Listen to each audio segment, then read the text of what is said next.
Delhi Mumbai expressway પર બોડકા ગામ નજીક બે ટ્રક વચ્ચે ગમખ્વાર અકસ્માત સર્જાયો. એકનું મોત નિપજતા અરેરાટી વ્યાપી જવા પામી હતી. દિલ્હી મુંબઈ એક્સપ્રેસવે પર આવેલા બોડકા ગામ નજીક આજરોજ વહેલી સવારે બે ટ્રક વચ્ચે અકસ્માત સર્જાયો હતો. સર્જાયેલા અકસ્માતમાં ટ્રક ચાલકનું કરુણ મોત નિપજવા પામ્યું હતું. પ્રાપ્ત માહિતી અનુસાર આજરોજ વહેલી સવારે 7:30 વાગ્યાના અરસામાં દિલ્હી મુંબઈ એક્સપ્રેસવે પર માતરથી વડોદરા તરફ જતા બોડકા ગામ પાસે એક ટ્રક પાછળ બીજી ટ્રક ધડાકાભેર ઘૂસી જતા અકસ્માત સર્જાયો હતો. પાછળથી ટ્રકમાં ડ્રાઈવર ફસાયેલો હોવાની જાણ કરજણ ફાયર વિભાગને થતાં ફાયર વિભાગની ટીમ તાત્કાલિક ઘટના સ્થળે પહોંચી આધુનિક હોલ મેટ્રો હાઇડ્રોલિક ટૂલ્સનો ઉપયોગ કરી પતરા કાપી મૃતદેહને બહાર કાઢ્યો હતો. મૃતકનું નામ આરિફભાઈ ગુલામ હુસેન દાડલિયા હોવાનું જાણવા મળ્યું છે.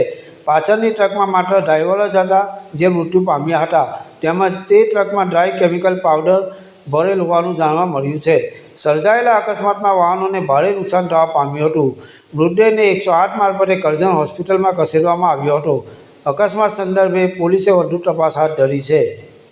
પાલેટ ટાઈમ્સ, કરજણ.